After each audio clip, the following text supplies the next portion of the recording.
Shoot out at Jhansi, Asad और गुलाम के दी and का अब यही नाम है। कई डिटेल्स दुनिया के सामने आए, लेकिन कई जानकारियां अब धीरे धीरे सामने आ रही हैं।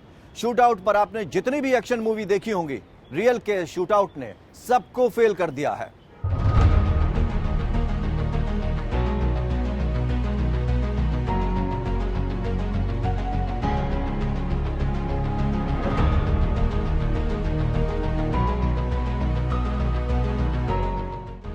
रील की ये कहानी बेशक रियल पर बेस्ड थी, लेकिन अब असली कहानी और असली पिक्चर देखिए।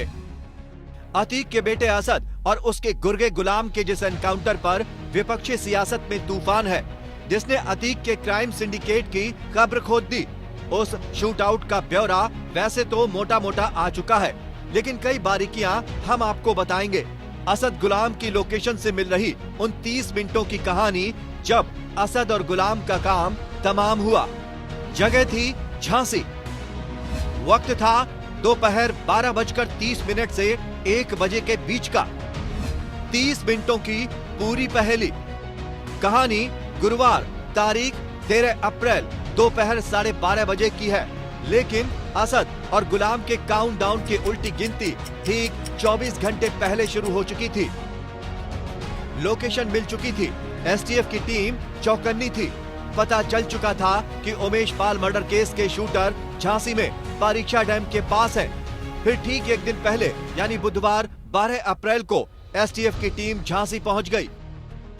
पहले खबर थी गुड्डू मुस्लिम छिपा है, फिर पता चला नहीं, असद और गुलाम है। झांसी की चिरगांव पर लोकेशन मिली, गुड्डू मुस्लिम हाथ नहीं लगा, असद और गुलाम एसटीएफ के हत्थे चढ़े। झांसी के बड़ा गांव थाने में एसटीएफ के एनकाउंटर से जुड़ी एफआईआर में पूरा ब्यौरा दिया गया है।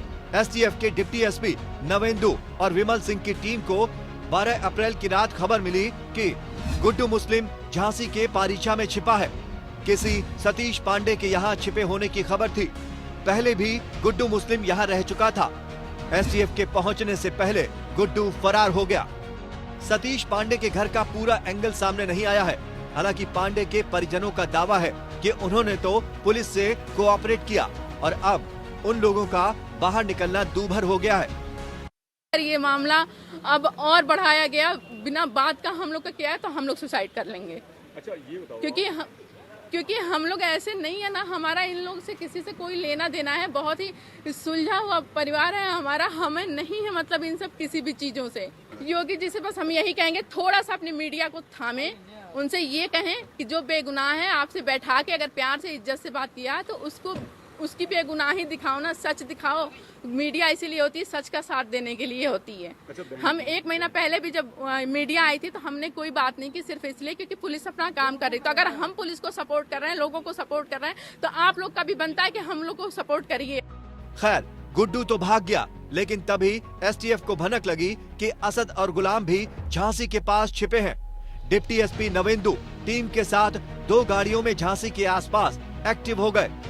एसटीएफ के लिए ये मौका ऐसा था कि किसी भी कीमत पर कोई चूक महंगी साबित हो सकती थी, लिहाजा सारे सोर्स एक्टिवेट हो गए।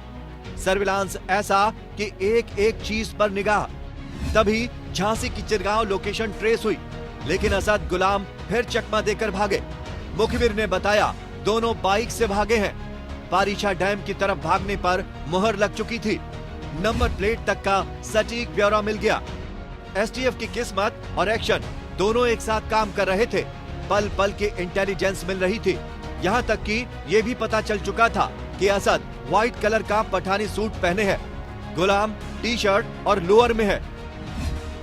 एसटीएफ की टीम के रेंज में दोनों आए तो असद गुलाम को भी खतरे का अंदाजा हो चुका था। दोनों ने कच्चे रास्ते से भागने की कोशिश की और तब शुरू हुआ फिल्मी चेज। चिरगांव से पारीछा के रास्ते पर ट्रेसिंग। 11:30 बजे वो बाइक दिख गई जिसका इंतजार था।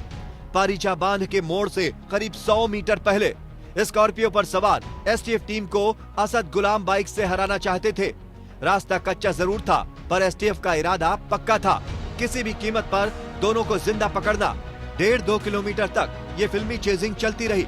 कच्चे रास्ते पर बाइक का बैलेंस बिगड़ा और दोनों गिर पड़े।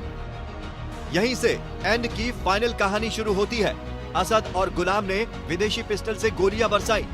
टोटल 49 राउंड फायरिंग हुई, लेकिन असद और गुलाम का काम एसटीएफ की 3 गोलियों ने कर दिया तमाम। कल असद और गुलाम को एसटीएफ ने मुठभेड़ में मार गिराया था।